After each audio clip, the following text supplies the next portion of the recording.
இன்னைக்கு நாம பார்க்க போற ரெசிபி இறால் பிரியாணிங்க. அதுக்கு நாங்க 1/2 கிலோ இறால் எடுத்திருக்கோம்.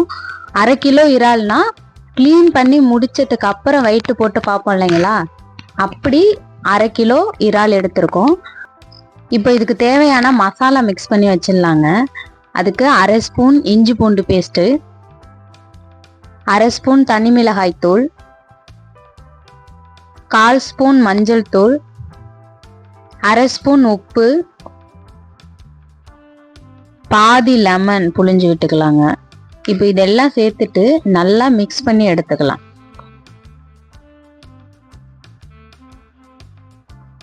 இது மாதிரி நம்ம போட்ட மசாலா எல்லாத்தையும் சேர்த்து நல்லா மிக்ஸ் பண்ணிட்டு ஒரு மூடி போட்டு 1/2 மணி நேரம் ஊற விட்டுடணுங்க.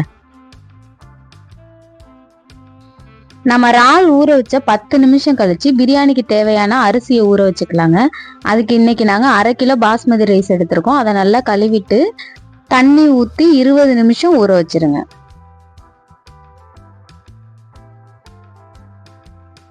இப்போ நம்ம பிரியாணிக்கு தேவையான மசாலா அரைச்சிக்கலாம். அதுக்கு 1/2 ஸ்பூன் சோம்பு, 1/2 ஸ்பூன் சீரகம், 1/2 ஸ்பூன் மிளகு, 3 ஏலக்காய், ஒரு துண்டு பட்டை, 3 கிராம்பு, இதெல்லாம் சேர்த்து பவுடர் பண்ணி எடுத்து வச்சுக்கலாம். இப்போ இறால் ஊற வச்சு 1/2 மணி நேரம் ஆயிடுச்சுங்க. இப்போ பிரியாணி செய்ய ஸ்டார்ட் பண்ணிடலாம். இப்போ பாத்திரத்துல எண்ணெய் விட்டுட்டு எண்ணெய் சூடானதுக்கு அப்புறம் 2 ஏலக்காய், 2 கிராம்பு, ஒரு நட்சத்திர சோம்பு, ஒரு துண்டு பட்டை, 2 பிரிஞ்சி இலை, இதெல்லாம் போட்டு நல்லா பொரிஞ்சு வந்த உடனே ஒரு பெரிய சைஸ் வெங்காயம் போட்டு வதக்கிக்கலாம்.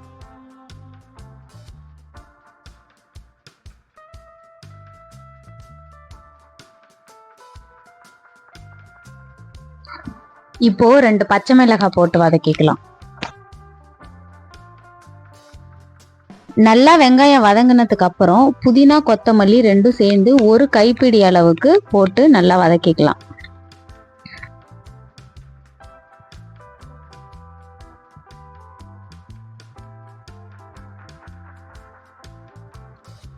புதினாவும் கொத்தமல்லி நல்லா வதங்கிடுச்சு. இப்போ இஞ்சி பூண்டு பேஸ்ட் சேர்த்துக்கலாம்.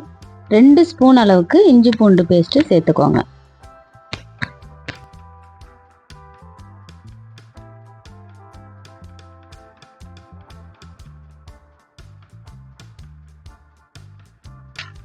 இப்போ இஞ்சி பூண்டு பேஸ்ட் நல்லா வதங்கிடுச்சுங்க. இப்போ நம்ம அரைச்சி வச்சிருக்கோம் இல்லைங்களா, அந்த மசாலா சேர்த்து லைட்டா வதக்கிக்கலாம்.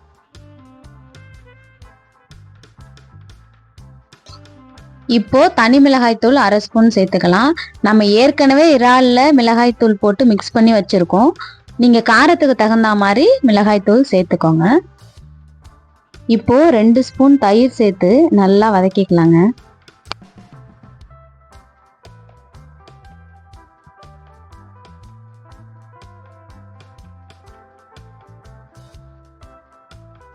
பாருங்க, நம்ம போட்ட மசாலா எல்லாமே நல்லா வதங்கிடுச்சு.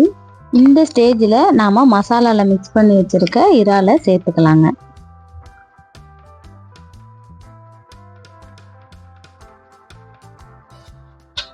இப்போ இறாலை நல்லா கிளறி விட்டுடுங்க. இது வேகட்டும்.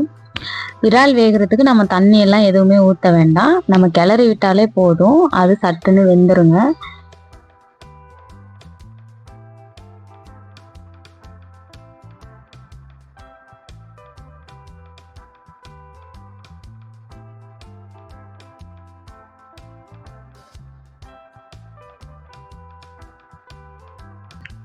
இப்போ இறால் வேகட்டுங்க. அதுக்குள்ளார நாம அரிசியை வேக வச்சு எடுத்து வச்சுக்கலாம்.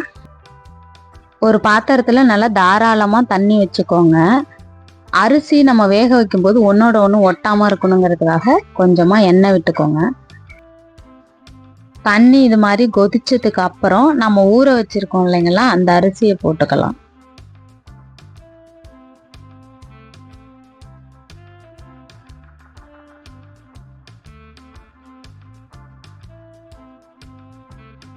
இப்போ தேவையான உப்பு சேர்த்துக்கலாம்.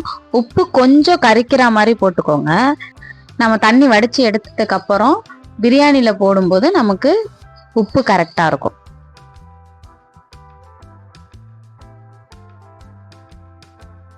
அவ்வளோதாங்க, நமக்கு சாதம் வெந்துருச்சு. ஒரு 80% அளவுக்கு நமக்கு சாப்பாடு வெந்திருந்தா போதும். சாப்பாடு வெந்துருச்சு அப்படின்னு எப்படி பார்க்கணும்னா, இந்த மாதிரி கையில் உடச்சி பார்த்தீங்கன்னா உடையுது அப்படின்னா சாப்பாடு நமக்கு ரெடி ஆயிடுச்சு அப்படின்னு அர்த்தங்க. இப்போ இறாலுமே வெந்து சூப்பராக நமக்கு ரெடி ஆயிடுச்சுங்க. இப்போது வடித்த சாதத்தை போட்டு தம் போட்டோம் அப்படின்னா நமக்கு சூப்பரான இறால் பிரியாணி ரெடி ஆயிடுங்க.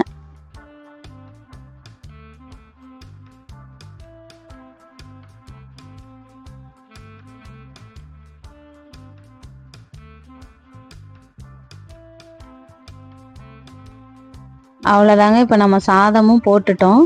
இப்போ மூடி போட்டு மேலே வெயிட் வச்சு 20 நிமிஷம் கழித்து ஓப்பன் பண்ணி பார்த்தோன்னா நமக்கு இறால் பிரியாணி ரெடி ஆகிடுங்க.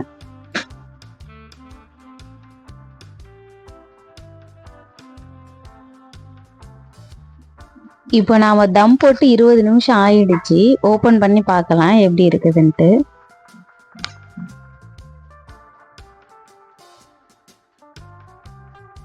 எவ்வளோ கலர்ஃபுல்லாக இருக்குது பாருங்க. நாம் எந்த ஃபுட் கலருமே ஆட் பண்ணவே இல்லை, நாம் போட்ட மசாலா தான். இறால் பிரியாணியை பொறுத்த வரைக்கும் வச்சிருந்து சாப்பிட சாப்பிட இன்னும் டேஸ்ட்டாக இருக்குங்க. இப்போ நம்ம காலையில் பிரியாணி போடுறோம் அப்படின்னா காலையில் இருந்ததை விட மதியம் இன்னும் டேஸ்ட் அதிகமாக இருக்கும். அதுதான் இறால் பிரியாணிக்குன்னே உரிய ஒரு ஸ்பெஷலுங்க. நீங்களும் ட்ரை பண்ணி பாருங்கள், டேஸ்ட்டு செம்மையாக வரும். ட்ரை பண்ணி பார்த்துட்டு கமெண்ட் பண்ணுங்கள். Thank you so much.